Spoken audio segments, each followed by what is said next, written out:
स्वागत है दोस्तों हमारा YouTube चैनल विशाल इंडिया पे। आप सभी दर्शक बंधु को स्वागत है। दोस्तों आज जो हम टॉपिक लेकर आए हैं पटना वाला खान सर का टॉपिक है, जिसमें कि हमारे नरेंद्र मोदी प्रधानमंत्री जी जो है रूस का दौरा किए थे और वहाँ पे परमाणु बिजली घर का जो है कुछ 6 मतलब जो है हम लोग के साथ डील हुई है इंडियन सरकार का। और अगर वो हमारे देश में क्या बोलते हैं रूस जो है लगाएगा प्रोजेक्ट, अगर ऐसा होता है तो हमारे लिए तो बहुत फ़ायदे की बात है। उसी को जो है खान सर अपने अंदाज में समझा रहे हैं। आइए पहले वीडियो देखते हैं, फिर हम लोग उस पर रिएक्ट करेंगे, बात करेंगे उस पर ऐसा क्या है।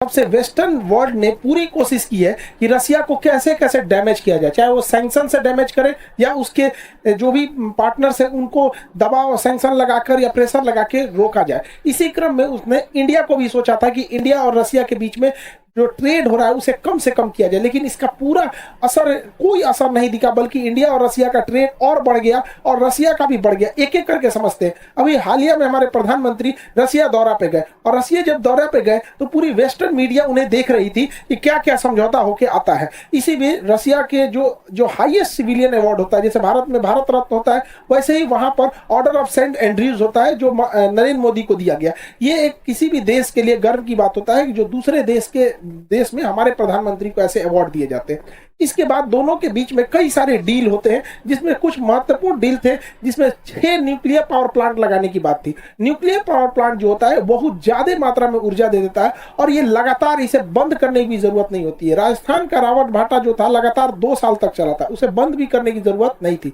ये न्यूक्लियर पावर प्लांट में सेफ्टी की ज्यादा जरूरत होती है, क्योंकि इसका सबसे खतरनाक एरिया इसका कोर होता है, जहाँ यूरेनियम होता है। इसकी सेफ्टी के लिए यहाँ पे इसे बहुत बड़ा कंक्रीट से ढक के रखना पड़ता है। इसमें यूरेनियम का यूज किया जाता है। यूरेनियम को येलो केक कहा जाता है, इसे आशा का धातु भी कहते हैं। यूरेनियम दुनिया का सबसे महंगा पदार्थ होता है। यूरेनियम इसमें इससे महंगा दुनिया में कोई पदार्थ नहीं होता है। इससे एनर्जी ज्यादा निकलती है। अब वो इतनी ज्यादा एनर्जी निकलती है जिस वजह से बिजली बनाया जा सकता है। तो रसिया के साथ हमें 6 पावर प्लांट की जरूरत है, क्योंकि India day by day develop करते जा रहा है और हमारे इंडिया में हर चीजें इंफ्रास्ट्रक्चर से लेके आईटी सेक्टर में डेवलपमेंट हो रही है, तो बिजली की खपत बहुत ज्यादा हो रही है, इसलिए इसकी भी जरूरत है। साथ में रसिया ने भारत के साथ बहुत संभवतः हो सके तो इस डील को करेगा फ्लोटिंग न्यूक्लियर पावर प्लांट। हालांकि रसिया के पास शिपिंग न्यूक्लियर प्लांट की बहुत एक्सपर्टीज है, उसके पास परमाणु पनडुब्बियां बहुत ज्यादा है।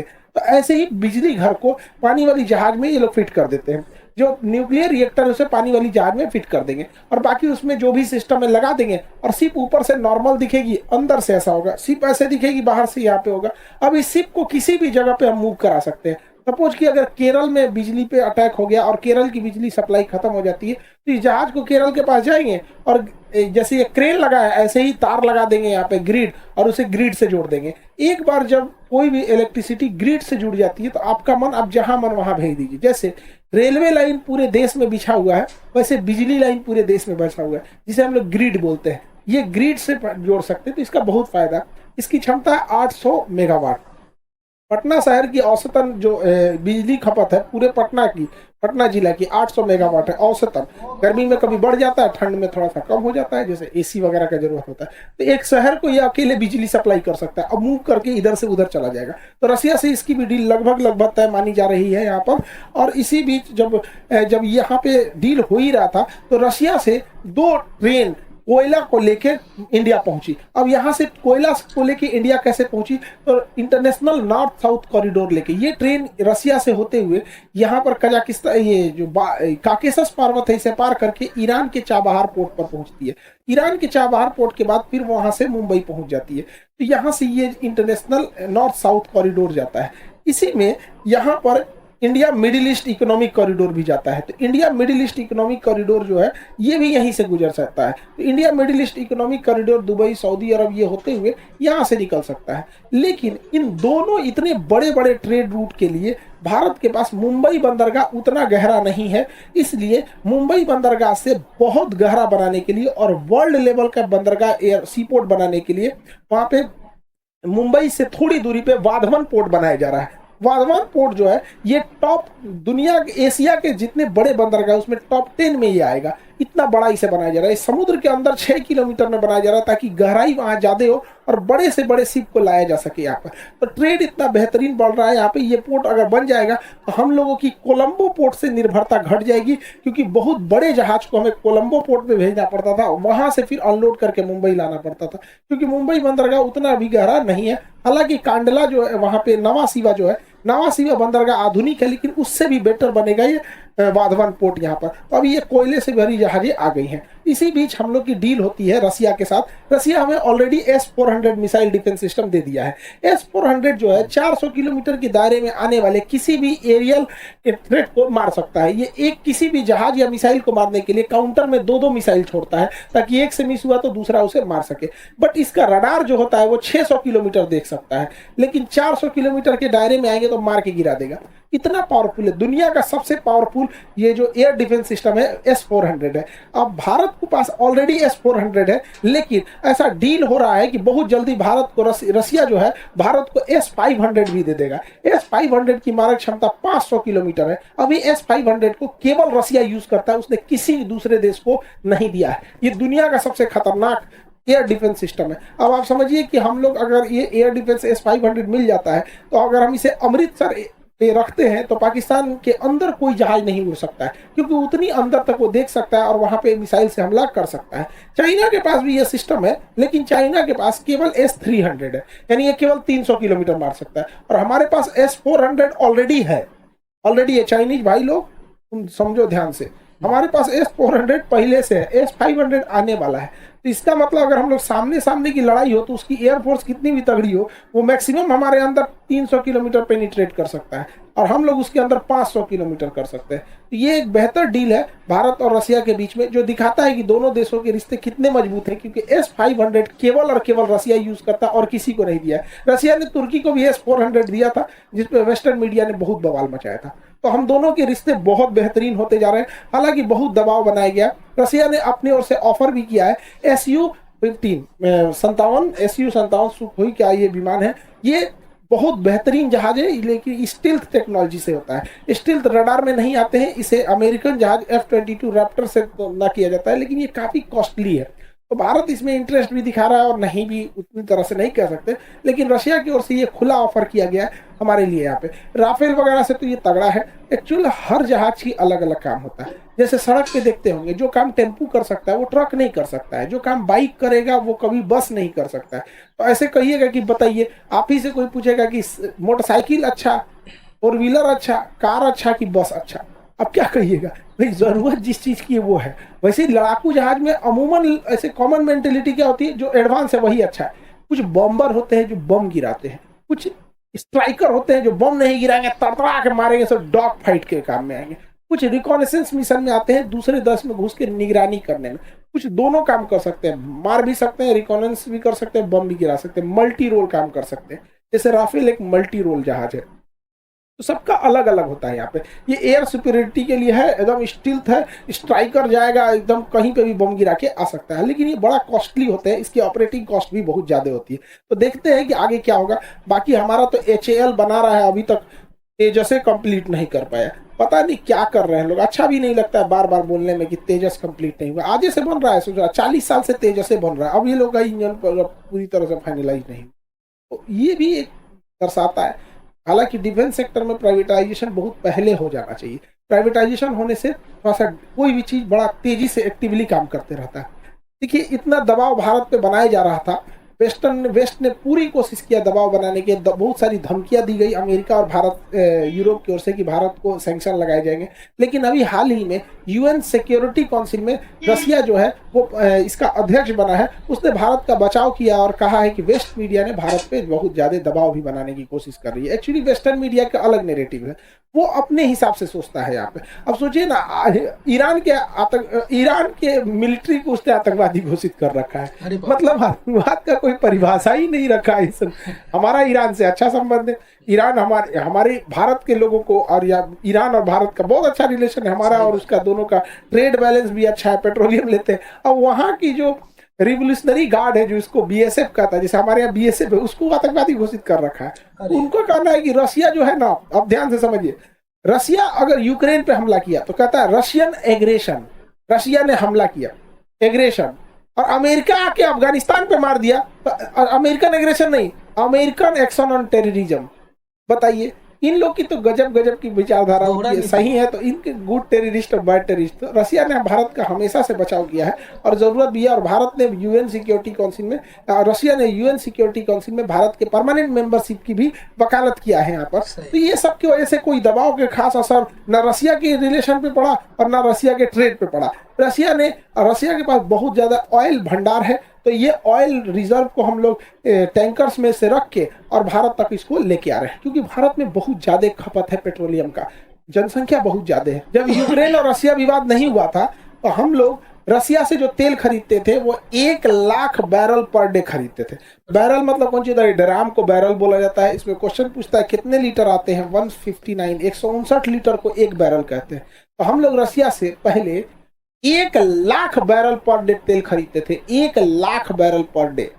तो अब जब विवाद हुआ तो वेस्टर्न मीडिया ने हमारे ऊपर दबाव बनाया, वेस्टर्न ने दबाव बनाया कि इतना तेल क्यों खरीद रहे हैं, इससे तो फंडिंग होगी यूक्रेन की, युद्ध की, वहां के लोग मारे जाएंगे। तो भारत ने 1 लाख बैरल से बढ़ा के 19 लाख बैरल पर डे कर दिया।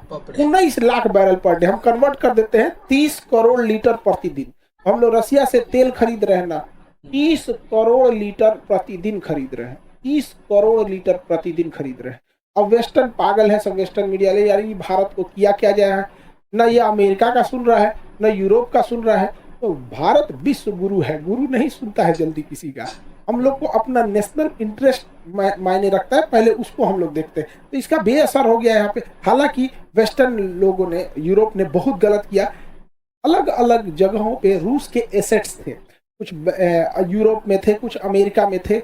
उनके जो फॉरेन रिजर्व थे, पैसे, विदेशी मुद्रा भंडार थे, लगभग $300 बिलियन। ये $300 बिलियन को यूरोप और अमेरिका ने फ्रीज कर दिया। कहा कि जब युद्ध खत्म होगा तो इस पैसे को निकाल सकते हो। इसी के मद्देनजर रखते हुए भारत ने भी अमेरिका में अपने गोल्ड रिजर्व को वापस लेके आया है। यहाँ पर इन पे कभी भरोसा करने लायक नहीं है। दे आर एकदम, इन लोगों के पास, अंग्रेजों के पास कोई एथिक्स नाम की चीज नहीं होती है। इन्होंने 25 लाख बंगालियों को भूखे मरने दे दिया जब हम गुलाम थे तब।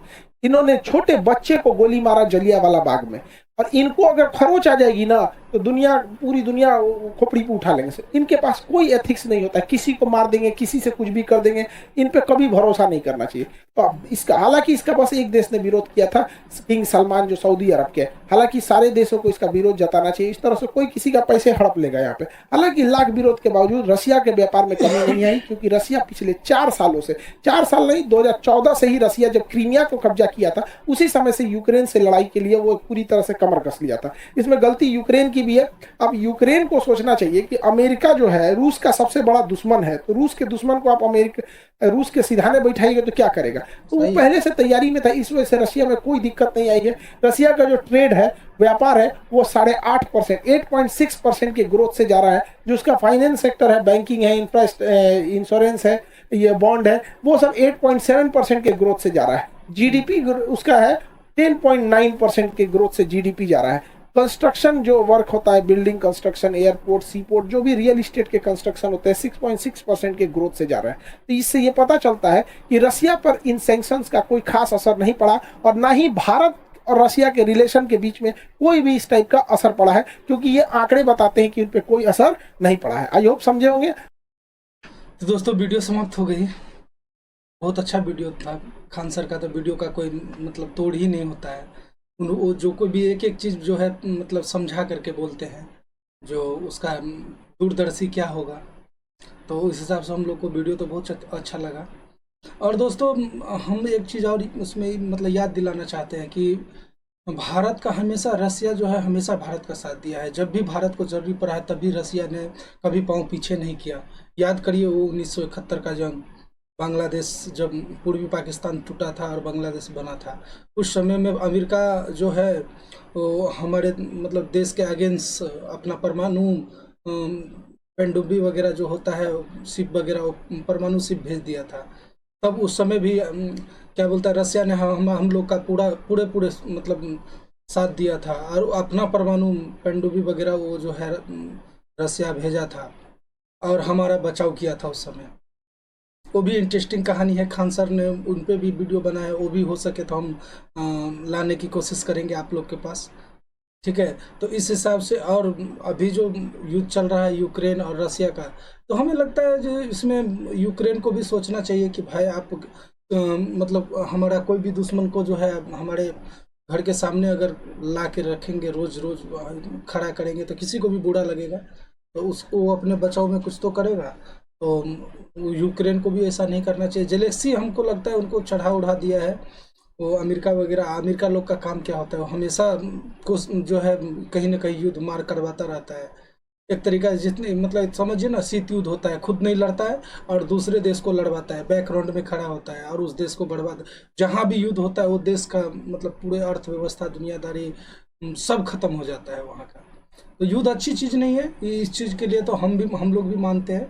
लेकिन रूस जो है वो छोड़ने वाला में से नहीं है दोस्तों। रूस जो है हमेशा कभी आगे बढ़कर, आज तक हमें नहीं लगता जब जिस समय से सोवियत संघ तब से जो है रूस किसी पे अटैक किया हो। लेकिन हाँ, रूस को अगर छेड़ा जाता है तो रूस भी किसी से कम नहीं है, हमारा मित्र देश है, सहयोगी देश है। इसलिए जो है हमारा सरकार, हमारे प्राइम मिनिस्टर मोदी जी, उनसे जो है इतना वेस्टर्न से दबाव मिलने के बावजूद भी हमारा रिलेशन कम नहीं हुआ, ट्रेड कम नहीं हुआ दोस्तों, ट्रेड और ज़्यादा ही बढ़ गया। तो हम आशा करते हैं जो ये वीडियो आप लोग को अच्छा लगा होगा। और देखिए आगे क्या होता है। जियो पॉलिटिक्स है, मोदी है तो मुमकिन है, ये तो हमारा देश का एक नारा है, प्रसिद्ध नारा हो गया है अभी, मोदी है तो मुमकिन है। चलिए, जय हिंद, वंदे मातरम दोस्तों।